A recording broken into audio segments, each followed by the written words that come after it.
Oxirgi paytlarda o'zimizni bir holatimizni olib qaraydigan bo'lsak, demak bizni ko'p holatimiz isrofga to'g'ri kelib qoladi.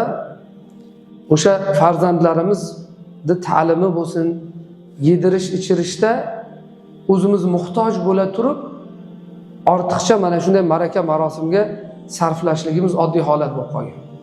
Endi qo'ying, haligi puli bordi, puli yo'q ham nima qiladigan bo'ldi? Qarz olib bo'lsa ham o'sha isrofgarchilikni qiladigan bo'ldi. Bir to'y qilaman deb, to'yda orqasidan yillab chet ellarda ishlashiga to'g'ri kelyapti. Yo'qmi? Chetga ketganlarni aksari bilan suhbat qiling, to'y qiluvdim, qarzdor bo'lib qoldim deb. Endi borib ishlab kelmasam bo'lmaydi. Hali yangi kelinchakni tashlab ketadi keyin. Uni ortidan qancha holatlar kelib chiqadi. Demak, mana shu narsalarni oldini olish, hayotimizni bir chiroyli, mazmunli qilib o'zimiz uchun yashaylik, birodarlar. Boshqalar uchun yashashni endi qo'yaylik, o'zimiz uchun yashaylik.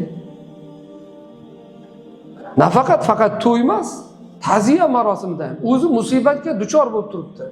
Uni o'y, xayoli endi qanday qilib maraka marosimini o'tkazib beradi. O'lgan inson shu to'yxonalarda 400-500 kishilarni chaqirib ehson qilyapmiz. Qachongacha davom etadi? Kim keladi? Faqat to'qlar kelib yeydi. Faqat to'qlarni chaqirasiz. Tanish bilishingizni chaqirasiz. Yana haligi haqiqiy muhtojlar qolib ketadi.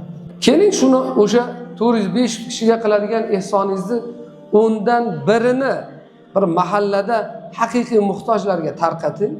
2 kilo go'sht qilib, bir guruch, yog' olib, bir hafta o'sha xonadon to'q yashaydi.